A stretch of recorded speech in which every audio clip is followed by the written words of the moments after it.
Έχουμε τη χαρά να έχουμε, όπως κάθε Παρασκευή, το Γιάννη το Φαράκλα από το allaboutShippingCo.uk στο Skype.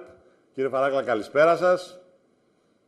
Καλησπέρα κύριε Θωμάκο και στους τηλεθεατάς μας, όλο τον κόσμο πλέον μας βλέπουν από το βροχερό μας Λονδίνο. Δεν αλλάζουμε με τίποτα εδώ. Τώρα στο Bloomberg έβλεπε ένα αφιέρωμα που να πάνε, λέει, στις διακοπές τους. Ελλάδα δεν έχω δει ακόμα, δεν αναφέρουν. Ελπίζω να έρθουν μερικοί από εδώ. Μόνο Ελλάδα. Να τους κάνουμε μόνο Ελλάδα. καμιά μόνο απεργία Ελλάδα. στο λιμάνι, να βγάλουν στο Σύνταγμα να φάνε κανένα μολότοφ στο κεφάλι, αν και τα έχουμε σταματήσει και αυτά πλέον. Τι να πούμε. Η Ελλάδα είναι η χώρα ευλογημένη από τους θεούς του Ολύμπου και όχι μόνο, για τις καλύτερες διακοπές και τις 4 εποχές του χρόνου. Ας το καταλάβουν αυτό. Έτσι. Είμαστε η καλύτερη χώρα. Θα μπορούσαμε να είμαστε Ελβετία της Μεσογείου. Έχουμε κουραστεί να τα λέμε, κύριε Φαράκλα. 10 χρόνια πλέον. 10 χρόνια. Κλείσαμε. Όποιος έχει υπομονή κερδίζει και πιστεύω ότι ο ελληνισμός θα κάνουμε υπομονή να κερδίσουμε, αλλά σωστή υπομονή για σωστά θέματα. Μάλιστα. Για πείτε μας τώρα τι γίνεται με την ναυτιλία. Επιβεβαιωνόμαστε στις προβλέψεις μας. Εσείς δηλαδή, γιατί δικές σας είναι οι προβλέψεις. Να μην μπερδευόμαστε. Είμαι χαρούμενος που μου δίνεται η ευκαιρία αυτή να εκφράσω από εσάς το κανάλι σας τις ναυλαγορές όπως είναι και να πέσουμε μέσα. Είναι ένα πολύ παρακινδυνευμένο τόλμημα να πέφτεις μέσα πάντα στις αγορές και να πούμε ότι σήμερα πάλι οι αγορές, το Baltic Dry Index έπεσε 826, δηλαδή 2 μονάδες κάτω από χθες. Είναι μια μεγάλη ζημιά που υφίσταται, γιατί έχει πάει και 53 την προηγούμενη εβδομάδα και 20 και 16 την προηγούμενη, άρα είμαστε σε μια πτωτική ρότα εκεί πέρα. Να πω ότι πριν από λίγο το δελτίο τα οποία κυκλοφόρησαν μας δείχνουν το μόνο size που είχε μια ελαφρά άνοδο, ήταν τα Cape size, πήρε 11 πόντους, τα Panamax είναι στους 9 μείον. Έχουμε προβλήματα πάρα πολλά. Περιττό να πω ότι βαπόρια τα οποία ναυλωθήκανε σε σημερινά κλεισίματα, 170 βαπόρι του 2002 έκλεισε μόνο στις 6.500 δολάρια την ημέρα, το Blue Moon, να λέμε και τα πράγματα με το όνομά τους, να μην λέμε ένα βαπόρι. Όταν τα βαπόρια αυτά πέραν 150.000 δολάρια την ημέρα, για δέστε 6.500 δολάρια. Δωμάτιο ξενοδοχείου. Μια σουίτα ξενοδοχείου, κύριε Φαράκλα, μπορεί να είναι πιο ακριβή, έτσι.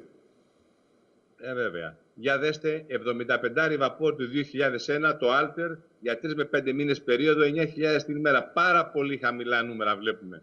Εγώ θα πω ότι δικαίως ο κύριος Βαφιάς, όταν είχε εμφανιστεί στο στούντιο, είχε επιφυλάξει για την αγορά και ο ίδιος βλέπει ότι υπάρχουν πτωτικές καταστάσεις και στον ίδιο ακόμα. Βλέπουμε και τις ακυρώσεις από την ομάδα του κυρίου Οικονόμου, από τον όμιλό του σε παραγγελίες, και πάνω απ' όλα του Όστεριχ από την τράπεζα την HSH, ο οποίος δίνει και αυτός ζημιές και πτώσεις στις αγορές και δύσκολες μέρες για την ναυτιλία μπροστά μας. Αυτά είναι πάρα πολύ σημαντικά ρηπόρτα που πρέπει να δούμε και ας μην έχουμε παπαγαλάκια που προσπαθούν να αλλοιώσουν τις καταστάσεις. Είναι και η ναυπήγηση νέων πλοίων εκεί και οι παραγγελίες, κύριε Φαράγκλα, από τους Έλληνες εφοπλιστές, όλα αυτά στο κενό θα πέσουνε. Κοιτάξτε, η ναυπηγική βιομηχανία, κομμάτι της ναυτιλίας, εάν δεν δουλέψει, θα κάνει crash όλη η παγκόσμια οικονομία. Θέλει όμως προσοχή. Το έχουμε τονίσει πριν από 4 εκπομπές, αν δεν απατώμε, ότι πρέπει να υπάρχουν πλατφόρμες να οριοθετούν το ποσοστό απόσυρσης και το ποσοστό των νέων πλοίων. Είτε είναι οικολογικά, έχει σημασία. Πρέπει να υπάρχουν παράμετρες. Διαφορετικά πάμε χωρίς πηξίδα ταξίδια. Αυτά δεν γίνονται τα πράγματα. Λοιπόν, εδώ είναι σημαντικό να πούμε ότι οι τράπεζες πάθανε ζημιά και έχουμε να ερωτήσω όλη την οικογένεια των τραπεζών. Όταν γίνανε τα crash tests, όπως και στην Ελλάδα, και ήταν όλα εντάξει καλά, γιατί μετά κατέρευσε η οικονομία, κατέρευσαν οι τράπεζες. Ερωτώ, ποιος είναι υπεύθυνος για τη λάθος αναμετάδοση των πραγματικών crash test των τραπεζών? Αυτό είναι σημαντικό πράγμα. Δυστυχώς, η κοινωνία οδεύει σε δύσκολες καταστάσεις.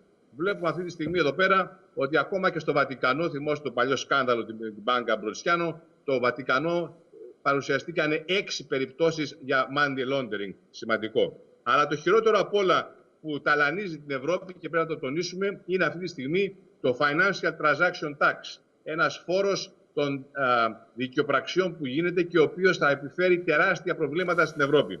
Οι πολιτικοί οι οποίοι εκλέχθησαν στην Ευρώπη για να φέρουν μια ανάπτυξη και όχι μια συρρίκνωση. Αυτά δεν είναι πράγματα. Και να θυμίσω ότι αυτός ο φόρος, επειδή έχουμε οδηγηθεί στο 6ο τετράμινο του contraction, Αυτός ο φόρος είχε δημιουργηθεί και επιβληθεί στη Σουηδία το 1984 και το 1991, αφού έφυγε όλη η σουηδική επιχείρηση από εκεί, όλες οι επιχείρησεις στο Λονδίνο, το σταμάτησαν. Αυτά να τα δούμε πάρα πολύ, τα θέματα αυτά, και εμείς να δούμε τι μέλη γενέστε, διότι βλέπουμε ότι και μεγάλοι τραπεζίτες όπως από χωρών Mervyn King από την Τράπεζα της Αγγλίας δεν έχει δει τέτοια προβλήματα, ούτε πιστεύει ότι υπάρχει κανένας στην τραπεζική αδελφότητα που να εστερνίζεται αυτούς τους φόρους.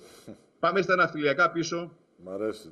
Το τραπεζική και να αδελφότητα. δούμε τις μεγάλες αλλαγές. Το τραπεζική αδελφότητα, κύριε Φαράκλα, ήταν, νομίζω, έγραψε ως τίτλος. Ναι, αυτό ήταν η αδελφότητα. Αυτή τι γίνεται. Μήπως είναι και secret society. Μήπως είναι και μυστική εταιρεία, έτσι. Αυτό δεν πρέπει να το αμφισβητήσουμε. Διαβάστε και το βιβλίο του «Ο τραπεζίτης» του Τζον Γκαμπρίλ Μπόρκμαν. Θα θυμόσαστε αυτά. Και εκεί αφήνονται πάρα πολλά υπονοούμενα μέσα. Μάλιστα. Λοιπόν, για πείτε και σας διέκοψα, συγγνώμη. Το θέμα των αγορών μας επηρεάζει. Ετοιμάζεται του χρόνου να ανοίξει το κανάλι του Παναμά. Πριν από λίγες μέρες, κοντά στο μήνα που πέρασε, η Τουρκία ξεκίνησε το κανάλ Ισταμπούλ, το οποίο δεν είναι μια καινούργια ιδέα να ανοίξει ένα κανάλι και η επτάλοφος των δύο υπήρων να έχει και μια νησίδα στη μέση. Αλλάζουν πάρα πολύ τα πράγματα. Θέλουν το 2023, στα 100 χρόνια της νέας δημοκρατίας που φτιάξαν το 1923, να γενιάσουν αυτό το μεγαλεπίβολο έργο, το οποίο προσωπικά όταν πας να αλλοιώσεις καταστάσεις είναι σαν να αλλάξει το ρου του ποταμού. Θα έχουμε πάρα πολλά και μεγάλα προβλήματα εκεί πέρα και ας το θυμηθούμε αυτό. Δεν είναι θέμα μόνο διελεύσεως. Κανένας δεν μιλάει για το περιβάλλον. Είτε δουλεύει ο Βόσπορος και βεβαίως και δικαίως ταλαιπωρείται η Κωνσταντινούπολη από ατυχήματα ναυτιλιακά, καμία αντίρρηση. Αλλά όταν θα ανοίξει και ένα κανάλι που θα αυξήσει την κίνηση, τότε το περιβάλλον ποιος θα το μολύνει, τι δικαιολογίες θα λέμε. Αυτό είναι μεγάλο πρόβλημα. Εγώ κάποτε είχα προτείνει στους φίλους μας τους Τούρκους επισήμως να το κλείσουμε τα στενά. Να δούμε τι θα γίνει. Να δούμε ποιοι πραγματικά αγαπάνε το περιβάλλον. Τότε όμως η ρωσική αρκούδα θα ξεσηκωθεί με φοβερές συνέπειες για την περιοχή. Αυτό είναι πάρα πολύ σημαντικό πράγμα. Να το δούμε. Τώρα, μια και μπήκαμε στα γεωπολιτικά. Πάντως, το ταξίδι στην Κίνα. Τα θέματα είναι ότι. Δεν σας άκουσα. Έχουμε μια επιστροφή μικρή. Ναι. Το ταξίδι, μια και μπήκαμε στα γεωπολιτικά, λέω τώρα. Το ταξίδι του Έλληνα Πρωθυπουργού στην Κίνα. Επειδή ξέρω ότι με την Κίνα τα παρακολουθούμε και στην ναυτιλία, έχουμε πολλές σχέσεις. Πώς σας φάνηκε εκεί, τι είπε η ναυτιλιακή κοινότητα? Κοιτάξτε, ο Πρωθυπουργός δεν είναι εφοπλιστής. Δεν μπορεί εκείνος να κάνει ταξίδια τέτοια και να λέει: η κοινότητα θα δείξει. Ο κάθε Πρωθυπουργός προσπαθεί να κάνει βεβαίως το καλύτερο. Δεν υπάρχει αμφιβολία, είτε λέγεται Αντώνης Σαμαράς, είτε οτιδήποτε. Αυτό που πρέπει να καταλάβει όμως ο Πρωθυπουργός της χώρας είναι ότι ο Έλληνας μπορεί και ο ίδιος χωρίς τον Κινέζο. Το να σου δίνουν εμπιστοσύνη όλοι αυτοί οι λαοί, το κάνουν γιατί έχουν άλλα να γίνει για τα δικά τους τα συμφέροντα. Εγώ θέλω να δω το πραγματικό ελληνικό συμφέρον ποιο είναι αυτή την ιστορία. Και όπως είπα, ας πάρει λοιπόν η Κίνα τα ναυπηγεία Σκαραμαγκά να μας βγάλει από αυτό το τραγέλα. Ναι, κύριε Φαράκλα, συγγνώμη, είχαμε το λιμάνι εκεί στον Πειραιά με τις διάφορες μαφίες να λειτουργούν, με τους λιμενεργάτες εκεί να βγάζουν 20 χιλιάρικα κλπ. Και ποτέ λιμάνι στον Κινέζο και απεργίες και σούπα μούπες. Μπήκε τελικά η Κόσκο, ανέβηκε 100% ο τζίρος. Γιατί δεν μπορούμε να τα κάνουμε αυτά μόνοι μας, ή να το δεχτούμε ότι δεν μπορούμε να τα κάνουμε όλα μόνοι μας και άρα με κάποιους πρέπει να συνεργαστούμε. Απλώς, φυσικά, πολύ σωστά λέτε, να δούμε τους όρους. Να κάνουμε μια διαπραγμάτευση, να κοιτάμε και τα δικά μας τα συμφέροντα, έτσι δεν είναι? Ξέρετε τι γίνεται. Η ζημιά την οποία υφίσταται με την καλή αλλά και την κακή έννοια. Η εργατική, η ναυτεργατική τάξη ποια είναι? Από το 1956 που μπήκε στη ζωή μας το κοντέινερ, ελαττώθηκαν όλα τα έξοδα στον τόνο του φορτίου. Γίνανε slashed out.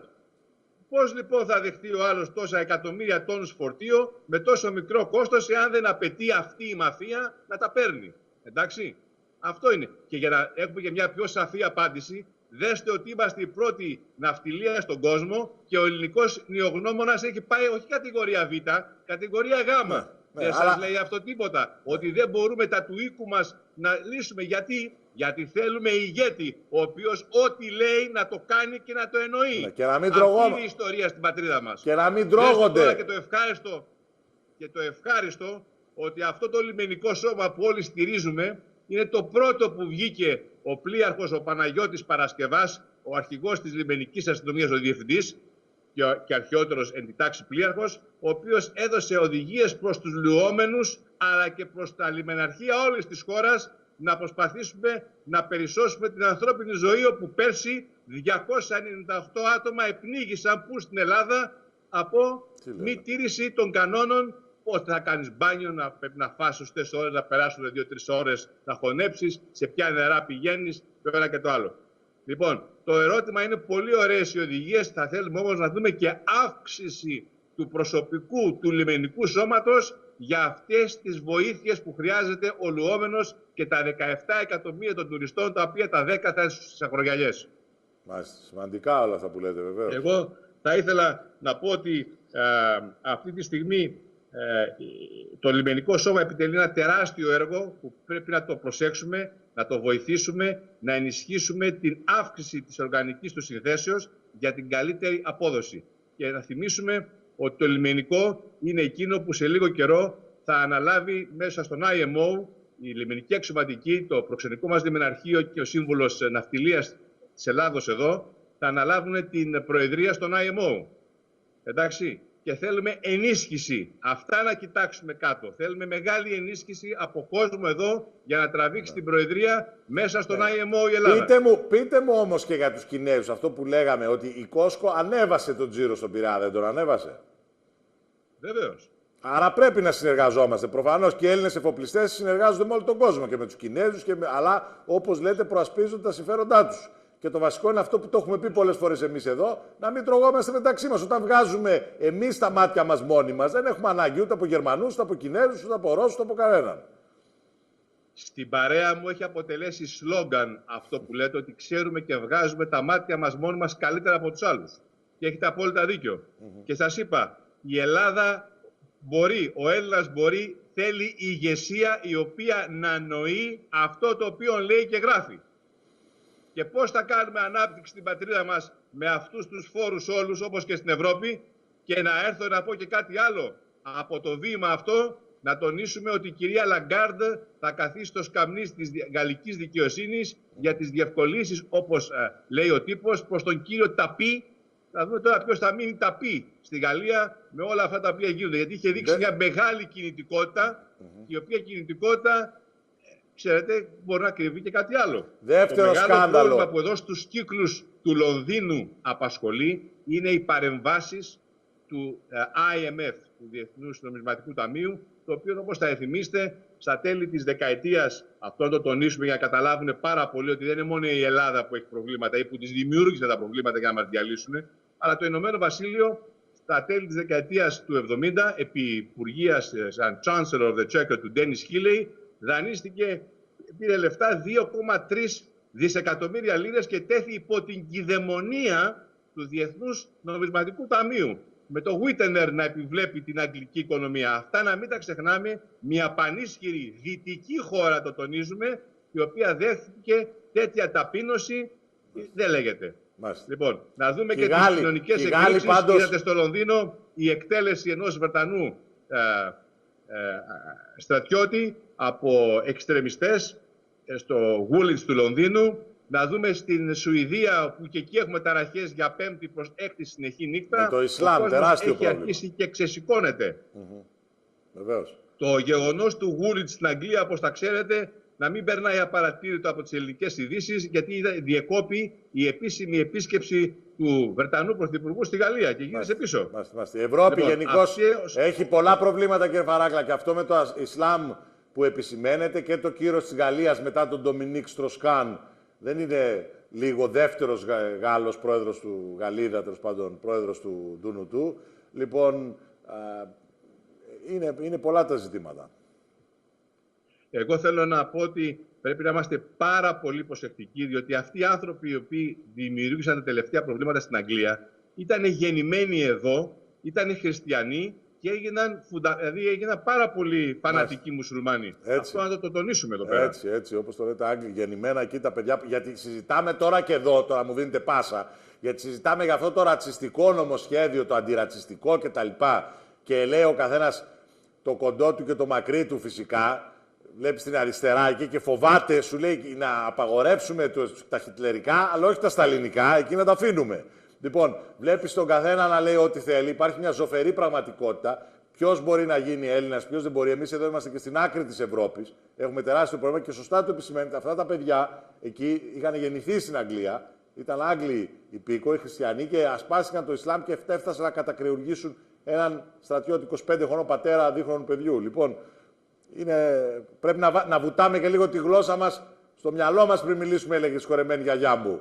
Γιατί πάλι εδώ κοντεύει να διαλυθεί η κυβέρνηση με τα αντιρατσιστικά και πετάγεται ο καθένας και λέει τη βλακεία του. Οι βλακείες πληρώνονται. Μα σας διακόπτω, δεν πρόκειται για αντιρατσιστικά νομοσχέδια. Πρόκειται για ψηφοθυρικά νομοσχέδια εδώ πέρα. Ο καθένας, όπως το είπατε, το κοντό του και το μακρύ του. Ας δούμε την αλήθεια, την πικρή αλήθεια, μέσα στη μέρα να σηκωθεί ο άλλος με μία ματσέτα και να κόψει το κεφάλι ενός. Δηλαδή, αυτά είναι φοβερά πράγματα. Ή να καίγεται η Σουηδία. Κύριε Φαράκλα, σας ευχαριστούμε πάρα πολύ. Δυστυχώς δεν έχουμε άλλο χρόνο. Και εγώ θα ήθελα από το βήμα που μου δίνετε να σας ευχαριστήσω όλους και τη γυναίκα μου την Άννη, η οποία με ανέχεται στις μεγάλες νυχτερινές μου μελέτες και έρευνες για να αποδώσουμε μια καλή αγορά. Ευχαριστώ και εσάς και την Άννη που με στηρίζετε σε αυτή τη μεγάλη προσπάθεια για την αλήθεια, για την ναυτιλία, το μόνο μέσο να βγει η πατρίδα μας από την κρίση αυτή. Σας ευχαριστώ πάρα πολύ. Καλό Σαββατοκύριακο.